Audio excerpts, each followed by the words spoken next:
Muito boa noite, é com alegria que mais uma vez aqui nos encontramos e nessa uma hora em que vamos estar juntos, que possamos tirar proveito dos ensinamentos da noite para a nossa vida lá fora, né? É muito importante a gente procurar absorver os ensinamentos e vivenciar na nossa vida, no nosso cotidiano. Então vamos fazer a nossa prece para darmos início a mais uma reunião. Deus querido Pai, obrigada, Senhor, pela oportunidade desse instante. Que possamos, Senhor, procurando entender a doutrina espírita, irmos cada vez mais nos posicionando como espíritos eternos em busca da perfeição. Que o nosso irmão que fará uso da palavra possa receber a inspiração desses amigos que por certo aqui se encontram. Obrigada, Senhor, graças a Deus e que assim seja. E com vocês, nosso irmão José Manuel. Queridos irmãos, muito boa noite. Muito boa noite. Nós estamos aí sexta-feira, hoje é 22 de março. 23? 23 de março. 23 de março de 2012. E nós estamos aí nessa continuidade de estudo, de procurar conhecer melhor a vida nossa e não a vida dos outros, através da doutrina espírita, do conhecimento da doutrina espírita. É como eu estava falando ali, quando entrei, a gente estava conversando e comentando. Nós não estamos no mundo para salvar ninguém. Nós não estamos no mundo para fazer a transformação de ninguém. Nós estamos encarnados para continuar o desenvolvimento nosso. Não tenho, a primeira obrigação nossa é cuidar de nós mesmos. Não adianta você achar, não, mas isso é egoísmo. Não, isso é inteligência. Isso é a aplicação adequada e perfeita da finalidade que constitui a reencarnação para cada um de nós. Como é que eu vou fazer caridade se eu não sou caridoso? Como é que eu vou ensinar a não ter medo se eu sou medroso? Como é que eu vou ensinar o desapego se eu sou apegado? Então observem que a missão do homem na Terra, a missão de cada um de nós no planeta, é se conhecer, estar sempre olhando para dentro de si mesmo, principalmente nas horas dos desencontros na vida, dos aborrecimentos, das contrariedades. É aí que a gente se conhece, é aí que a gente põe para fora aquele espírito violento, agressivo que está lá dentro. Quantas vezes as pessoas cometem uma loucura que elas mesmas não imaginavam que podiam cometer? É a falta do conhecimento de si mesmo, para então nós irmos trabalhando as nossas tendências que não são muito de acordo com aquilo que a gente pretende, que é a paz, para então, com a nossa mudança, que vai acontecendo lentamente, nós começamos a ser apontados como exemplo, como ponto de referência, como pessoas que vão começar a ser procuradas para dar conselho. O que você acha? Por que as pessoas vão procurar? Porque elas começam a ver a transformação, a mudança de comportamento de quem procura se conhecer e procura se modificar. Porque se a gente bobear, nós vamos passar a vida inteira vigiando os outros, criticando os outros e vendo e esquecendo a nossa que está passando. A nossa está passando. Chega no final, você foi um crítico do mundo, um crítico de tudo, você malhou todo mundo, e não resolveu o seu. Aí vai ficar para depois. A lógica do espiritismo básica é a reencarnação. Que a reencarnação é um mecanismo que o Criador estabeleceu para que a inteligência que somos nós consiga se resolver no universo. Que vejam, nós estamos num universo que é infinito. O nosso universo, a essa altura, né, Abel, a gente tem que falar assim, o nosso universo, que é desse que nós estamos nele, ele está no infinito da existência, no infinito do Criador, Então, nós somos uma parte de tudo isso, mas que temos uma diferenciação para a caneta, temos uma diferenciação para essa caixinha, para a terra, para a areia, para o barro, para as árvores. Nós temos uma diferença. Qual é a nossa diferença para o restante da criação? É o que faz de nós especiais no processo. Por que nós somos especiais no processo? Porque nós já passamos por baixo de todo esse processo primário, de todas as transformações. Agora, nós já atingimos um grau de especialidade nesse processo. Qual é essa especialidade? É que nós não só pensamos, mas arrumamos esse pensamento e agimos por conta própria. Então vejam, se nós agimos por conta própria, nós vamos agir de acordo com esse eu que precisa ser conhecido para agir melhor. Enquanto nós não formos bem conhecidos de nós mesmos, nós não vamos conseguir agir melhor. Nós vamos continuar dando vazão àquilo que nós já somos, aquilo que nós já trazemos do passado e paramos aqui. Nós temos que ser espertos para nos censurar, para nos corrigir. E para nos corrigir nós temos que aprender. Aprender o que é bom para a gente aplicar em nós. Então nós viemos a uma reunião religiosa, qualquer lugar que as pessoas vão, não vão simplesmente ouvir, porque virou um cacuete, de religião virou um cacuete, ou então um leva vantagem em tudo. O cacuete é de ir lá, sentar e ouvir, e vai embora e continua na próxima, ouvir, e continua na próxima, e fica tudo a mesma coisa. Somos nós, vocês e eu, que temos que acordar e sair desse atoleiro que a gente se enfia quando a gente se planta no planeta.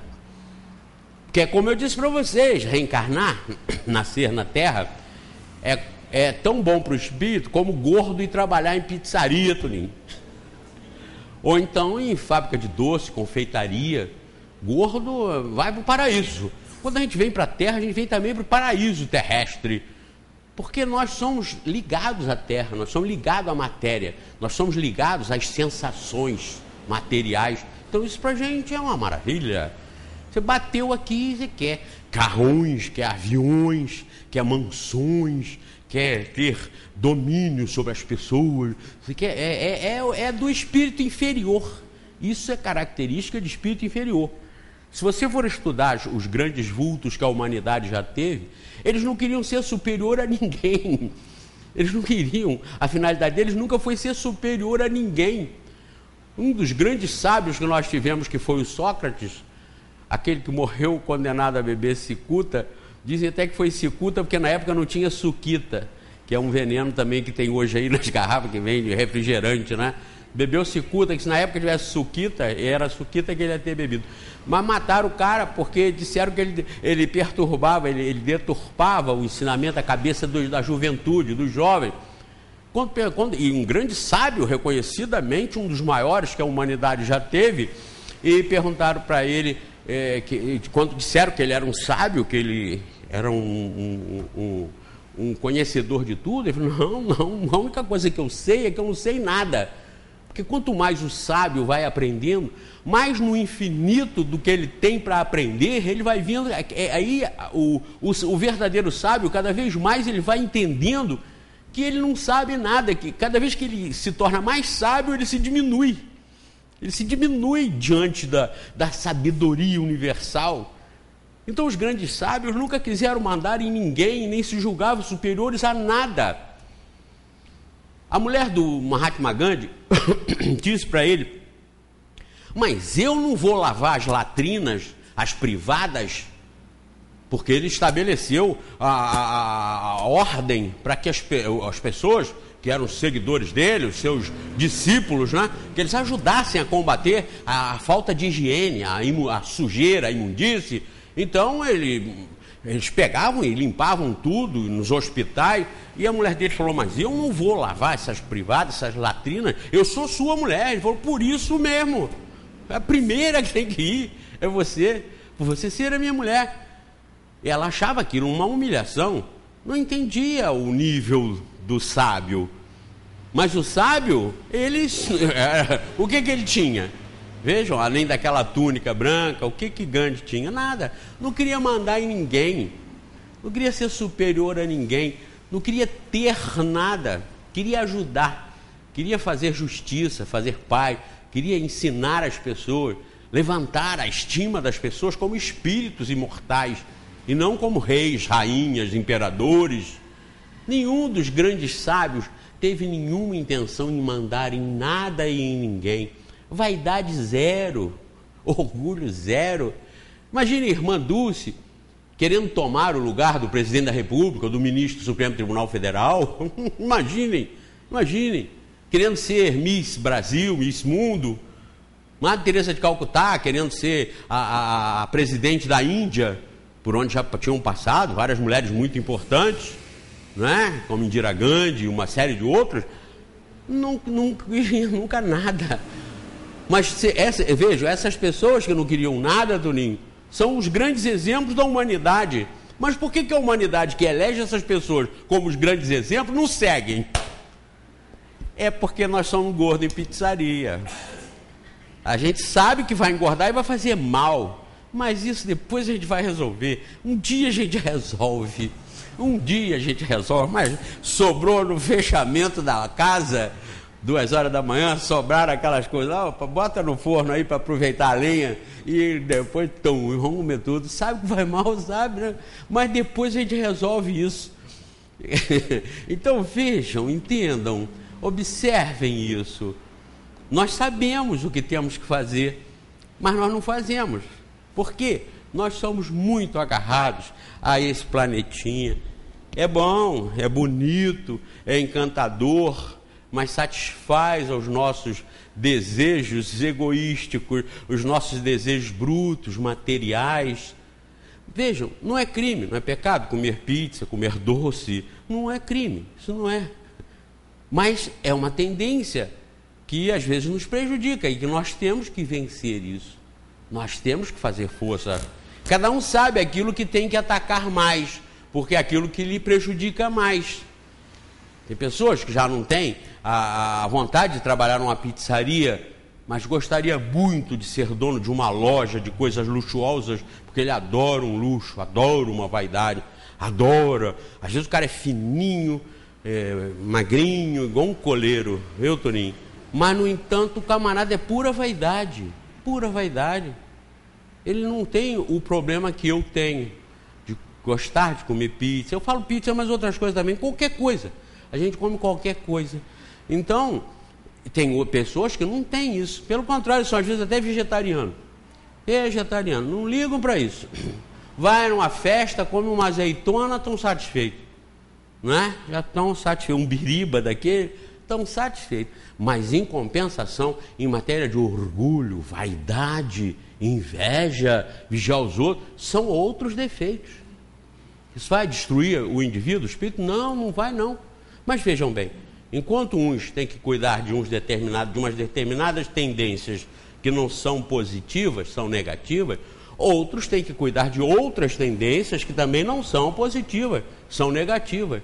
Não são semelhantes em nada, um defeito com o outro, mas são defeitos que todos nós que viemos reencarnar aqui temos. Senão nós não viríamos reencarnar aqui. Nós iríamos para os mundos onde esses problemas não existem mais. Mas por que eles não existem mais? Porque os espíritos que vão para lá já se livraram deles. Então nós estamos aqui para justamente nos livrarmos dessas tendências que nos arrastam e que nos fazem ser infelizes. Porque isso vai resultar naquilo que nós mais queremos longe de nós, naquilo que a gente quer mais evitar. Vai resultar na infelicidade, na falta de paz, tranquilidade. Tem pessoas, nós aqui na Terra, temos muita vocação e tendência de nos iludirmos com a riqueza, nos iludirmos com o ser. Uma grande parte da humanidade leva a vida inteira querendo ter. Eu disse confundir com ser, não, confundir com ter. Atraídos pelo ter. Tem pessoas que levam a vida inteira querendo ter e não se preocupam nem um pouquinho em ser. E eu aí, assim como eu mostrei os exemplos dos grandes iluminados, como Sócrates, Platão, Mahatma Gandhi, Martin Luther King, Teresa de Calcutá, Irmã Dulce, esses vultos todos que a gente tem, se for mais para trás, você vai achar todos eles simples e humildes. Todos eles sem ter deixado patrimônio material nenhum, sem ter conquistado materialmente nada. Mas assim como esses, se a gente for fazer uma análise da humanidade, nós vamos chegar às pessoas que levam a vida inteira querendo esse ter, e às vezes conseguem, e morrem na maior degradação, como nós estávamos conversando ali ainda agora. Saiu o resultado da morte da Houston, como é o nome? Hein? Whitney Houston. É porque eu fico de brincadeira lá em casa com as minhas netas, eu falo Sidney Houston, e quando eu for falar o nome dela sério, eu não consigo lembrar, mas é Whitney Houston, não é, Abel? Então, saiu agora o laudo da morte dela. Ela morreu afogada, não é? Mas foi constatado no organismo dela uma série de drogas, uma série de coisas que ela não era para estar fazendo uso, pela fama, pelo dinheiro e pelo poder que ela tinha. O Michael Jackson também, pela fama, pelo dinheiro e pelo poder que teve, não precisava estar naquela vida degradante, naquela vida que era um verdadeiro inferno, e que nós outros bobos, às vezes aqui, ficamos querendo ter, querendo ser famoso, rico e poderoso. Quando você faz o exame dos famosos, ricos e poderosos, vocês vão ver que a maioria deles caiu em desgraça, morreu em desgraça ou está em desgraça. Não tem paz, não tem paz, não tem felicidade, não tem alegria, tem só desespero. E tem fama, dinheiro e poder. Então vejam bem, nós comuns, mortais, comuns, seres humanos normais, nós temos que simplesmente entender isso e botar isso para funcionar em nós, Conhecer as 4 operações da matemática não faz de ninguém um astrônomo, um físico, um cientista. Você sabe fazer conta de multiplicar, dividir, somar e subtrair. Mas você não é um cientista por causa disso. Você sabe as 4. Todos os procedimentos científicos estão calcados nesses 4. Ué, você sabe as 4, mas por que você não é um cientista? Você sabe as 4, mas não sabe aplicar essas 4 naquilo que vai torná-lo um sábio, um cientista. Nós viemos às igrejas e às religiões e ao espiritismo para ouvir todas essas operações da matemática divina com finalidade de nos fazer sábios, mas não conseguimos, simplesmente porque a gente sabe as 4, mas deixa, depois sabe as 4 para o gasto, mas não aplica intensamente. O verdadeiro espírita, ele tem que aplicar intensamente isso na vidinha dele, nossa. Aí começa a fazer efeito. As reuniões onde se vai fazer curas, milagres, salvações, haja templo para botar essa gente. Haja templo. Mas é a mesma ilusão de quem vai para as filas de loteria, da sorte grande. É a mesma intenção. Vão para as igrejas e para os templos com o mesmo objetivo de que vão para a loteria esportiva jogar lá no cartãozinho. Mesma coisa. Funciona? Não funciona. Olha como está a terra, cheia de igrejas, cheia de religiões. E os resultados são funestos, são desastrosos. Eu até disse nesse programa que está rodando aí na televisão, e vai ficar mais uma semana, amanhã vai reprisar o mesmo, porque esse programa ficou na veia mesmo, esse programa ficou, modéstia à parte, ficou bom. Nesse programa aí, eu falei sobre ensino religioso na escola. Não façam isso. Aprendam na escola o que a ciência tem descoberto. Aprendam na escola a ser, sim, educado, ser civilizado, mas não apliquem religião nas escolas, porque desgraça tudo. encaixota, como eu disse na televisão, encaixota já as crianças, desde pequenininhas, já vão ser encaixotadas num sistema de aprendizado moral e teológico sobre Deus que não funciona, é um sistema falido no planeta. Eu argumento sempre, costumo argumentar isso também lá na televisão, porque vai lá para fora, vai para o mundo inteiro. Eu argumento o seguinte: nenhuma escola, em lugar nenhum do mundo, onde os alunos no final do curso são 95% reprovados, essas escolas não vingam, elas não continuam com aquele método que elas estão usando, porque o método está falido. Então o que a escola, para vingar, para dar certo, para progredir, ela tem que fazer? Ela tem que criar mecanismos e estar sempre evoluindo para ela ser boa, para ela acompanhar a evolução, o progresso, para ela melhorar o conhecimento dos alunos. Então uma escola em qualquer lugar do mundo, onde no final de cada ano 98 ou 95% dos seus alunos fossem reprovados, essa escola ou fecharia, ou acabaria, ou ela pararia e mudaria todo o seu sistema de ensino para ela então, no ano seguinte, ela aprovar 95%, e 5% está dentro do índice da reprovação. Pois muito bem, tragam isso para as religiões e apliquem ao mundo. 95% do mundo, em termos morais, é reprovável, é reprovado. E as religiões mudam em quê? Nada. Só muda o sistema de apresentar a mesma coisa de forma diferente. Apresentar um Deus vingativo, um Deus que que separa uns para cá e manda os outros para o inferno para lá. Apresentar a mesma coisa com outra roupagem. Qual é a outra roupagem? A maneira de se comunicar e de dominar o povo. Exemplo, quando eu, garoto, isso já vai muitos anos, era católico, eu ia à missa. A missa era feita assim, o padre virado para o altar e de costa para todo mundo, falando em latim, ninguém entendia nem português direito, não é? Mas falavam tudo em latim e a gente que concordando, e o povão todo concordando. Domino nobiscum et cum spiritu tuo. Aí todo mundo falava a mesma coisa, eu não entendia, cada um falava de um jeito, mas era latim. Ia de costa. Até que surgiu o protestantismo, as igrejas protestantes históricas começaram a crescer, aí o negócio começou a incomodar a igreja. Então, opa, vamos virar para o pessoal. Vamos virar para ver o pessoal não ir embora. Antes que eles ficassem assim, e quando virasse não tivesse mais ninguém, eles viraram logo, viraram. Continuou em latim. Mas depois começou a complicar, porque os outros aí começaram a facilitar as coisas.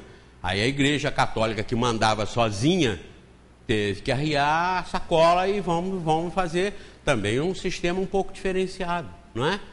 Olhem, hoje o que é que vocês veem aí na mídia? Uma concorrência até desleal, porque tem uns que são safados com relação aos outros, usam artimanhas, então vulgarizou, prostituiu, estão vendendo Deus, vendendo Jesus, vende Maria, vende todo mundo. Eles só não vendem a mãe ainda porque não precisa, está vendendo Deus e Jesus está dando dinheiro, para quem vai vender a mãe?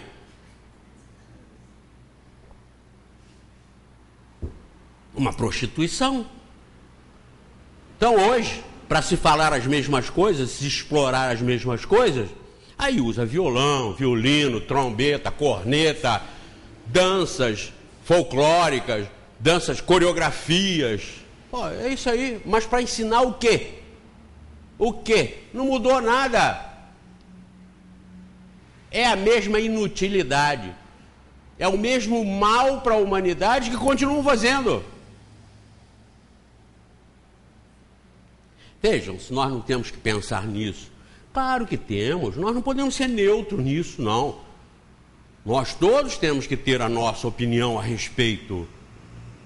Se estivesse funcionando, mesmo mudando o sistema de aplicação, ótimo.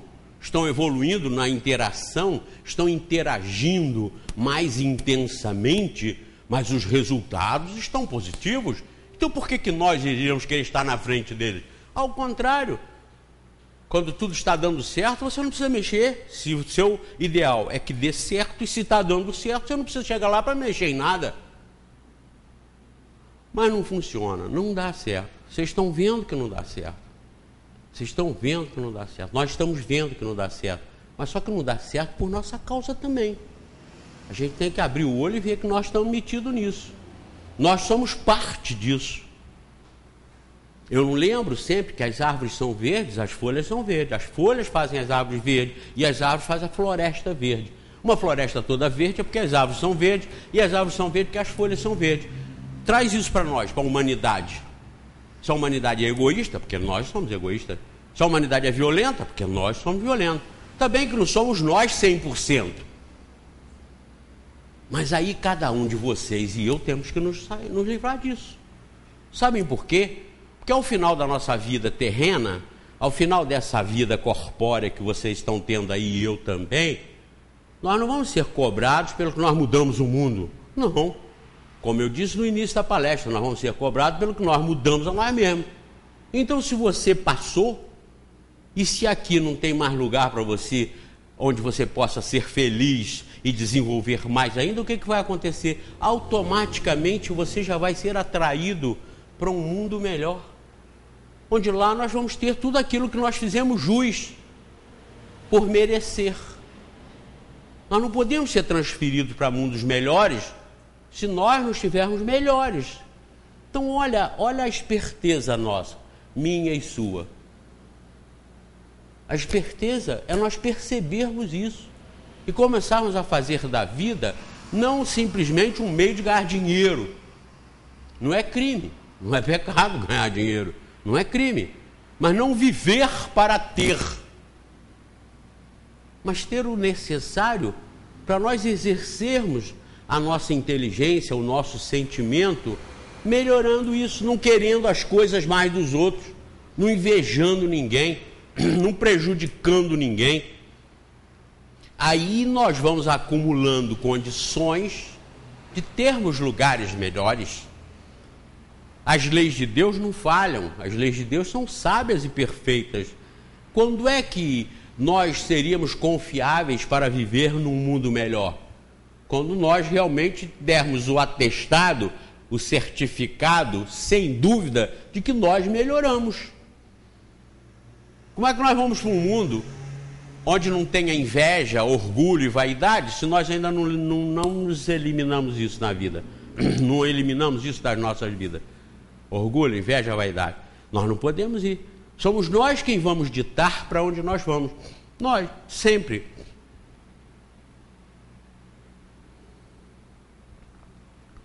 Me perguntaram esses dias, Zé Manel, mas como é que é do lado de lá? Eu falei, não tem importância nenhuma. Você tem que se preocupar com o lado de cá. Agora nós estamos do lado de cá para nos preocuparmos do lado de cá. Claro que com o objetivo de que nós somos eternos e nós vamos para o lado de lá. Mas nós temos que resolver o problema do lado de cá. Eu falei, do lado de lá vai ser sempre do jeito que você quiser, rapaz. Guardem isso, estudem isso. Como é que vai ser a sua vida do lado de lá? Do jeito que você quiser. Porque é você quem dita o lugar que você vai estar, o ambiente, o clima que vai te envolver. É você quem dita. Se você tem um clima negativo, você não vai para um clima positivo do lado de lá de jeito nenhum. É você quem vai determinar para onde você vai. Se você tem um clima de paz, de tranquilidade, de justiça, para onde você vai do lado de lá? Para um clima de paz, para um ambiente, um envolvimento de justiça, de fraternidade, de carinho, de alegria. Então cada um vai definir o seu mundo do lado de lá. Ele varia ao infinito, de acordo com a evolução de cada um.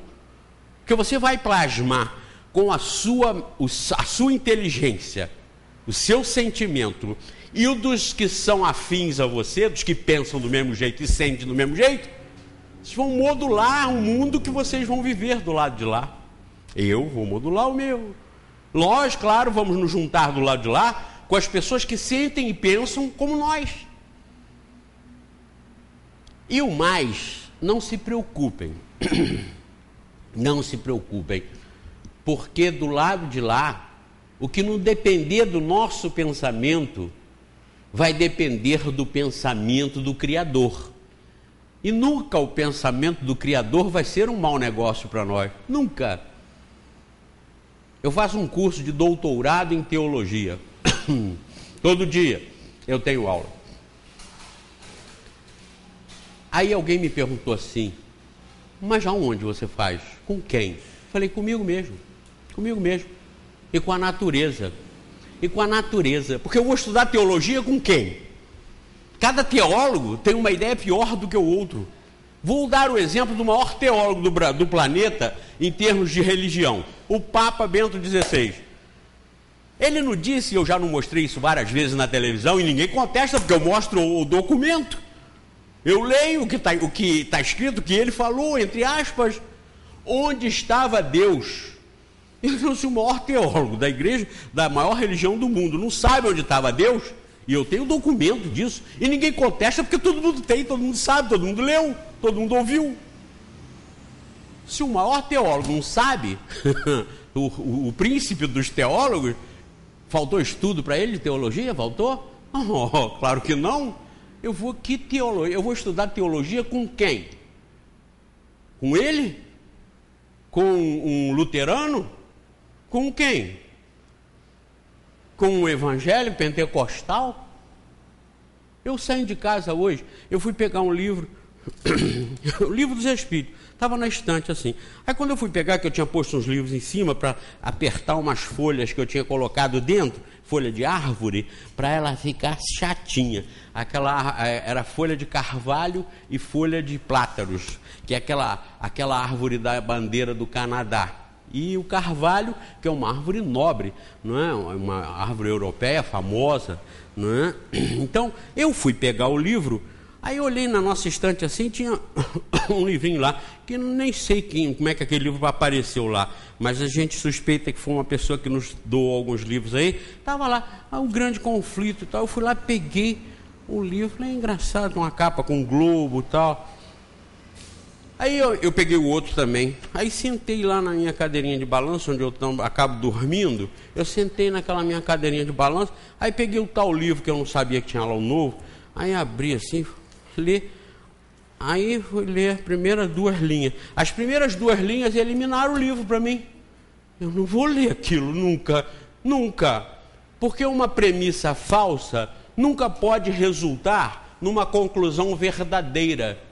Ou seja, nas duas primeiras linhas do livro está escrito assim: antes do pecado entrar no mundo, Adão vivia em perfeita comunhão com Deus. Acabou.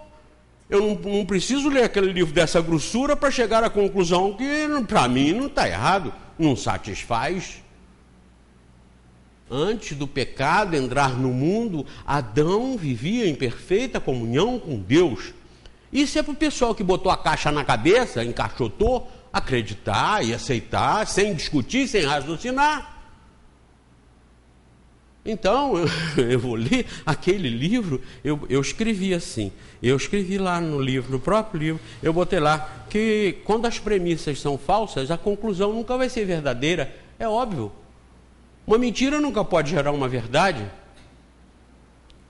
Uma premissa falsa vai gerar conclusão falsa. Se você for pegar um livro, se eu pegar um livro, ou vocês, peguem um livro desta grossura de cálculos, de física, então, você é um pesquisador, você pegou o livro para ver como é que o cientista chegou àquele resultado lá no final. No finalzinho do livro, tem lá o resultado daquela equação. Ele chegou à conclusão que x é igual a delta vezes infinito, e vezes x, 3x vezes 33 ao quadrado.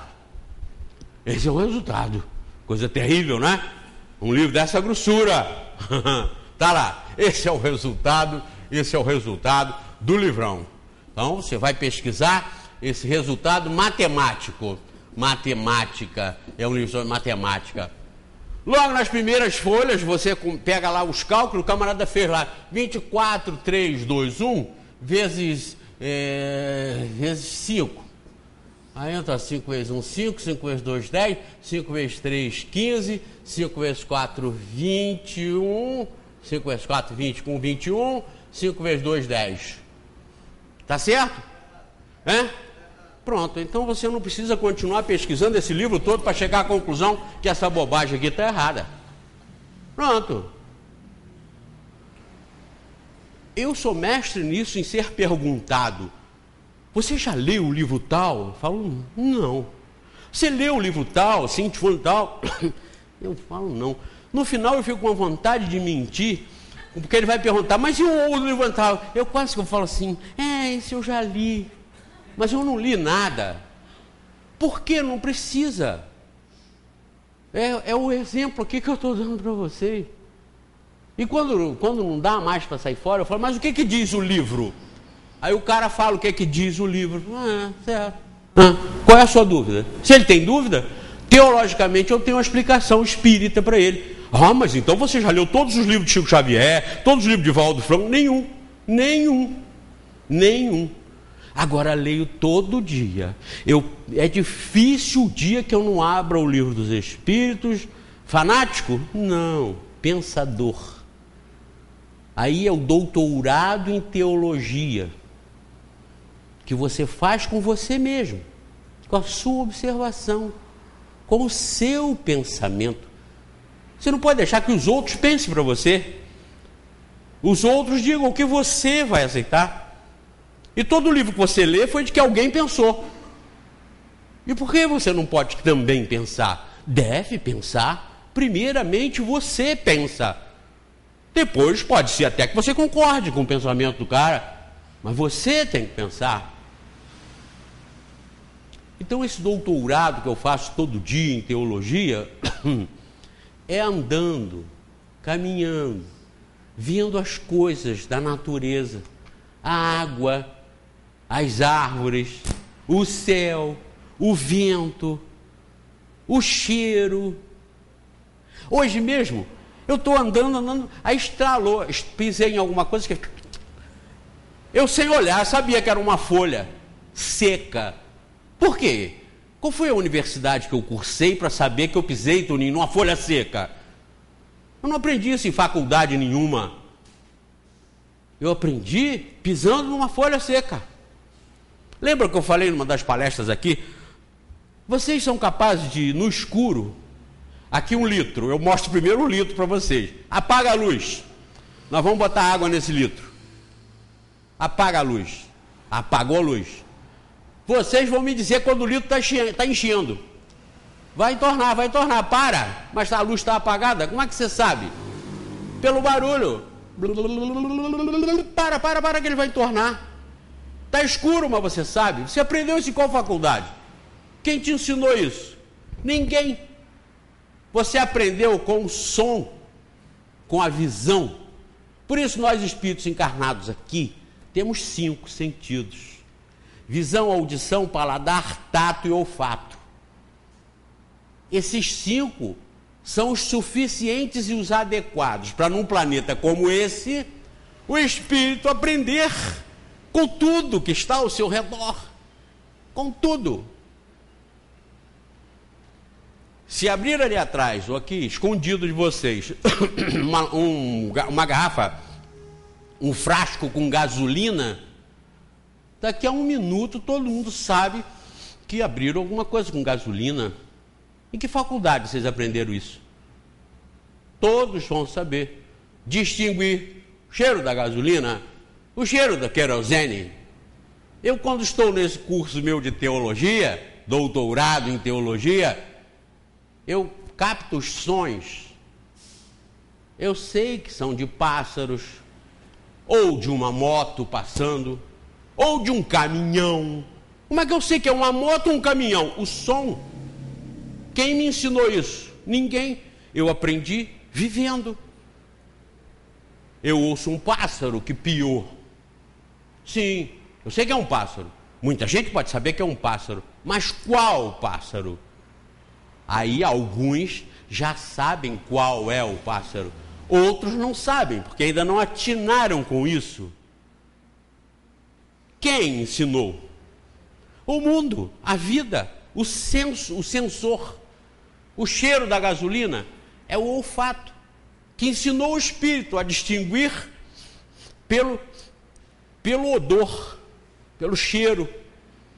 O som da moto e o som do caminhão são diferentes. O espírito sabe pela audição, e sabe a distinção. Foi barulho de quê? Ele sabe. Se você trouxer um índio e fala, esse barulho é de quê? Ele não sabe. Esse cheiro é de quê? Ele não sabe. Mas se ele te levar na floresta, ele vai falar assim, que peixe está ali? Você fala, onde? Ali naquele poço. Não estou vendo peixe nenhum. Tem. Olha lá, um pintado. Que barulho foi esse? O índio pergunta. Não escutei barulho nenhum. Ele falou aqui, e leva lá, atrás do toco, fala aqui, um serrador aqui, serrando, olha o barulho. Serrador serrando aqui a planta. Quem ensinou para ele? Ele aprendeu. Olha, rapaz, pessoal, nós estamos numa universidade. Nós estamos numa escola de teologia, ou seja, de estudo sobre Deus. Uma escola de espiritualidade, ou seja, de estudo sobre nós mesmos. Nós podemos ser sábios sem, às vezes, nunca ter lido um livro. Jesus não leu livro nenhum na existência dele aqui, mas respondia tudo sobre as escrituras, porque ele sabia. Os grandes sábios aprenderam aonde? Se eles foram os maiores sábios. Ninguém escreveu para eles saberem, porque eles aprenderam por conta deles. É comum a gente ir para a roça e levar um banho de sabedoria dos roceiros, do pessoal que vive lá, não teve escola, não sabe às vezes nem ler nem escrever, mas dá um banho de sabedoria na gente. Isso é o quê? Somos nós, pessoal, eu e vocês. Nós somos espíritos. Nós estamos aqui para aprender a desenvolver os nossos sentimentos, o nosso domínio com os 5 sentidos que nós temos. Mais do que esses 5, satura para a gente, entorna. Então a gente não tem capacidade ainda espiritual, nós não temos capacidade moral de controlar mais do que 5. Esses 5 já saturam a gente. Mas através desses 5 sentidos é que nós estamos aí na escola para aprender, para sentir, para ter conhecimento e para dominar tudo isso, de forma que isso não desnorteie a nossa vida na Terra. São 5, mas quem começa a ter mais um, começa a se perturbar. Acontece muito quando a mediunidade, por exemplo, começa a se desenvolver com mais intensidade. Normalmente a pessoa começa a ficar meio perturbada. É porque nós ainda não temos preparo emocional, preparo evolutivo para encarar mais do que os 5 sentidos. Nós temos a visão. A visão tem mais de 85% de influência na nossa vida. Quem não enxerga, por exemplo, não é vaidoso. Já viu algum cego vaidoso, Toninho? Uma cega, uma mulher que não enxerga, ela não chega na frente do espelho para ver se o vestido ficou bonito ou feio. Ela não consegue ver se o cabelo está bem arrumado ou não está bem arrumado. Não faz diferença se estão aparecendo cabelos brancos que tanto torturam às vezes as mulheres. Não faz diferença, ela não enxerga. Então quem não enxerga não inveja. E aí por que o espírito vem num corpo cego, sem um sentido? Sabe por quê? Para ele aprender a conviver sem aquilo, porque ele usou e abusou daquele sentido em vidas anteriores. Então ele vem tiram-lhe um sentido. A vida lhe tirou, ele mesmo proporcionou aquilo. Aí vai sofrer as consequências da falta daquele sentido e vai voltar atrás e começar a se desenvolver naquilo que ele negligenciou, naquilo que ele bobeou em vidas passadas. Então quem não enxerga, por exemplo, não tem inveja dos outros. Ele não viu nem a cor do carro do vizinho, não sabe se o carro é novo, se é velho, se o carro está arranhado ou não está arranhado. Veja bem, a moça não vai para uma festa invejar o vestido das outras, o sapato, a sandália. Eu nunca vi uma cega querer trocar de sapato toda semana, conforme as pessoas que enxergam às vezes fazem, não é? Tem pessoa que tem 100 pares de sapato. Por quê? Se fosse cega não teria. Então quem sabe que numa próxima encarnação viria sem a visão, sem o sentido da visão, para curtir mais para dentro de si do que curtir as bobagens e as coisas do mundo material. Olha, é somente a doutrina espírita que ensina isso. E os que negam isso, negam por despeito, por amor próprio, por interesses materiais de grupos ou individuais, porque negar isso que eu estou falando, à luz da ciência, da tecnologia, da sociologia, da antropologia, da astronomia, da física clássica ou quântica, ninguém nega, porque não tem elementos matemáticos, científicos para negar isso. E eu provoco, vocês sabem disso, na televisão. Escrevam para cá e contestem isso. Não com base em Bíblia. A Bíblia já era, já passou. O Alcorão, Vedas, isso tudo já passou. Isso tudo foram os registros da nossa época passada. Nós agora estamos aqui, Livro dos Espíritos. É a consolidação das leis de Deus, das regras universais. Está no Livro dos Espíritos. Ah, porque você é espírita. Não é porque eu sou espírita. Eu sou espírita porque eu concordo. Agora, não estou defendendo porque eu sou espírita. É porque não existe contestação científica e sensata e racional contra o que está aqui. Contestem. Contestar a reencarnação, por quê? Em que a reencarnação prejudica alguém? Em que a reencarnação diminui Deus? Absolutamente em nada. Enquanto numa única vida o indivíduo ou vai para o céu ou vai para o inferno e não tem mais solução, com a reencarnação esse mesmo indivíduo que pode ser o seu ente querido, ele vai para o céu sempre. Ele será sempre perfeito. Um dia, quando através das reencarnações ele for se corrigindo, se melhorando, se aperfeiçoando, até ele ser um santo um dia. Então, em que a ideia da reencarnação prejudica a lógica de um Criador supremo em amor, justiça e bondade? Prejudica em quê? Em nada. Em nada. Em que a tese, o ensinamento dos planetas e mundos infinitos habitados, espalhados pelo universo ou pelos universos, prejudica a ideia de Deus? Em quê? Em nada. Em nada. Então observem que os argumentos, os fundamentos da doutrina espírita são incontestáveis à luz da razão, da inteligência e do bom senso. O que é o bom senso? Como? Aonde está o bom senso na religião? Vou mostrar para vocês. Se vocês tivessem um filho errado, ele cometesse um crime, vocês iam destruí-lo? Ou iam querer que ele se recuperasse e fosse um homem de bem? Vocês não iam querer isso? Sim. Aí é o bom senso. Por que então Deus não? Se vocês fossem o Criador do mundo e dos habitantes do mundo, eu pergunto para vocês, vocês hoje continuariam criando gente para botar aqui? Alma nova para botar aqui? Vendo que não está dando certo? 95% fazendo só besteira?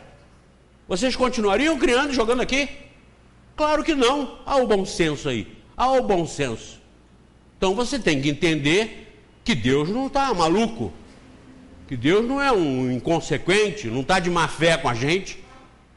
Todos os espíritos que vêm para cá são filhos amados de Deus, criados para no universo, na grande escola do infinito, serem perfeitos, santos, como vocês querem para os seus filhos, eu quero para os meus, Deus não poderia querer pior do que nós queremos em relação a toda a criação. Olha a lógica, olha o bom senso. E olha a ciência, que vem mostrar, claro que no universo tem muitos mundos habitados, claro que não é só a Terra. Quem diz isso? A ciência. Claro que a comunicação dos que deixaram os corpos é perfeitamente viável. Quem diz isso? A ciência. E o bom senso, onde é que entra nisso? Se nós podemos nos comunicar por telefone com os que estão vivos, por que os mortos não podem se comunicar conosco quando nós estamos dormindo? Ou quando nós estamos acordados? Porque a inteligência continua. Olha a lógica, olha o bom senso. Então, pessoal, vale a pena estudar o Espiritismo, aprender o Espiritismo. E não precisem ler 500, centenas de livros, dezenas de livros. Livro dos Espíritos e livro dos Médiuns. Com esses dois, vocês matam a charada.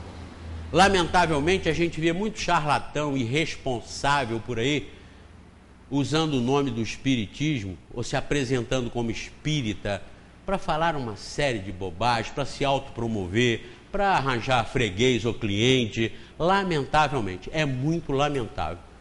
Mas não embarquem nessa. Para aprender Espiritismo só tem um caminho: Livro dos Espíritos. É o primeiro. O Espiritismo está todo aqui no Livro dos Espíritos. Quem estuda esse livro e consegue coordenar esse ensinamento, que é o que eu disse, não basta conhecer as 4 operações para você ser um físico, um matemático. Você conhece as 4 operações, mas você tem que saber lidar com elas para os resultados serem sempre resultados acreditáveis e positivos. Conhecendo o que está aqui, você começa a coordenar isso, com aquilo, com isso, você faz um fecho. Você pega a essência de Deus, imortalidade da alma, reencarnação para essa alma ser perfeita, mundos habitados, vários, espalhados pelo infinito, com a comunicabilidade dos espíritos. Partindo disso aqui, você começa a ter uma ideia e uma noção do que é realmente o espiritismo. E não ir atrás de bobagem, porque aí cada um que às vezes se diz espírita escreve um livro. Escreve um livro com as ideias dele. Aí o pior é que o cara lá na frente, que às vezes é orador espírita, ele vai ler aquele livro com a opção de asneiras que contrariam a doutrina espírita, o livro dos espíritos, e o cara pronto, passa a pregar por aquele livro. Porque fulano de tal, no livro tal, disse isso, e ele joga aquilo com irresponsavelmente e criminosamente. Fazem isso, estão fazendo isso aí, doidado. Pega o cara, um bobão qualquer, que frequenta centro, ou se diz espírita, bota o cara sentado lá falando bobagem. Porque o livro de fulano de tal diz isso, o livro de Beltrano diz isso, tudo contrário à doutrina espírita. E o pessoal fica assistindo, roendo unha ainda, fica roendo unha assistindo, viu?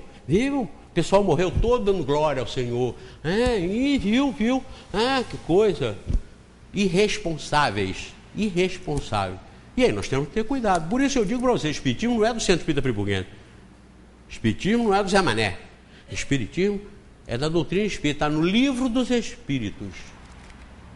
É o único livro que eu me preocupo em entender e estudar.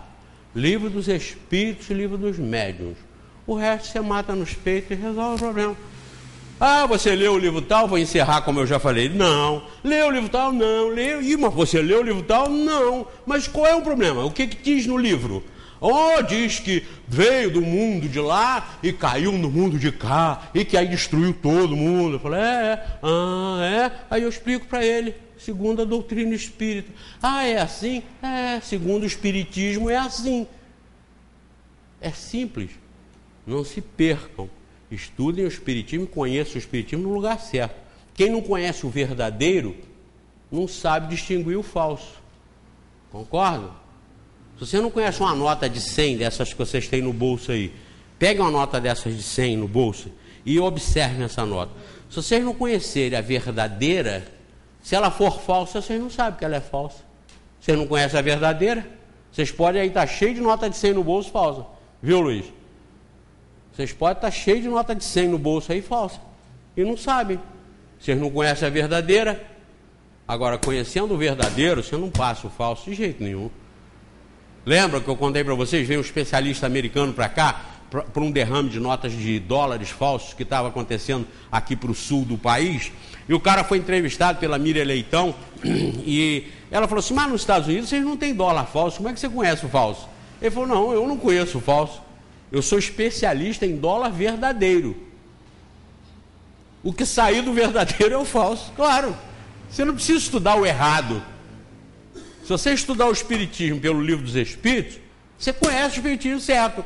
Quando você vê esses bobões aí, esses irresponsáveis e charlatães que falam em nome do Espiritismo, ouviu 10 minutos, você já fala: você não conhece o Espiritismo, você é um charlatão, é um farsante. Por quê? Porque você conhece o verdadeiro. Agora, se você for conhecer pelo falso, você vai se abraçar com os caras falsos também, que também não conhecem o verdadeiro. Então vai ser uma multidão de falsos guiando uma multidão de falsos para o buraco. São cegos que guiam cegos. São mortos que enterram mortos. Jesus não ensinou isso? Prestem atenção. Tudo isso que Zé Mané fala, e que irrita às vezes muita gente lá fora, principalmente o pessoal que se diz espírita, do tal movimento espírita, ninguém contesta, porque não tem moral e não tem competência, porque não conhecem o Espiritismo. Não que eu seja mais inteligente que eles, mas porque eles se prestam à irresponsabilidade de divulgar o que não é verdade. E o Zé Mané não. Essa é a diferença. E eu tenho mais de 8 anos falando isso de público, lá na televisão, para todo mundo. Para todo mundo. Quantas contestações tive até hoje? Nenhuma. E não vou ter. Porque eu não vou mentir, não vou falsificar, falsear, não estou à procura de clientes, de fregueses, para eu levar vantagem, não estou à procura de votos. Procuro ser sincero e honesto e divulgar certo e aberto para contestação. Não tem. Então, estudem Espiritismo pelo Livro dos Espíritos. Não tem outro meio e outro princípio. Livro dos Espíritos.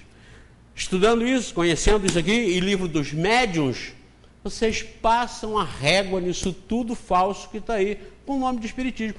Como tudo falso que está aí, com o nome de Evangelho, com o nome de Cristo, com o nome de Deus. Mas para saber que está falso, vocês não podem ir atrás de A, B, C ou D. Vocês têm que conhecer e fazer o papel de cada um de nós. Como eu disse, se conhecer, se controlar, se dominar e ajudar sempre tudo que estiver ao redor. Esse é o papel que nós estamos desempenhando na Terra. Tem lá no Evangelho segundo o Espiritismo, no capítulo 20, uma matéria que deve ser estudada também por todo espírita, é missão dos espíritas. A missão dos espíritos está na questão 627 do Livro dos Espíritos. E a missão dos espíritas está lá no Evangelho segundo o Espiritismo, no capítulo 20. Em resumo, é ensinar a reencarnação e a recuperação dos espíritos através dos problemas que vão tendo pelas vidas. E combater o culto ao bezerro de ouro, que é o que eu faço com bastante prazer e vontade. Prestem atenção, o Espiritismo é tão de vocês quanto meu, não é do centro, nós apenas nos reunimos aqui, mas prestem atenção nisso, meditem sobre isso, e sejam livres, sejam normais, vivam normais, vão a baile, vão a festa, vão assistir o TTT que vem aí hoje, hein? Vão não? Você, como é que é o não sei o que, e você, Gustavo Lima, e você? Eu hoje criei lá em casa umas tetel, tereré, tetel, vocês, Zé Manel. Ah, menino, viu? Ah, sejam normais, sejamos normais, mas conscientes, sabendo para que nós estamos aqui. Vejam, não é legal? É a única religião que diz isso para a gente. Eu estou dizendo para vocês em nome do Espiritismo. Sejam normais. Analisem tudo, pesquisem tudo. E é assim que a gente vai conhecendo, e é assim que a gente vai melhorando, e é assim que nós vamos vencendo o mundo. Que Deus nos abençoe e que a gente continue interessados em aprender através da doutrina espírita, que é um bom mecanismo de aprendizado, com certeza.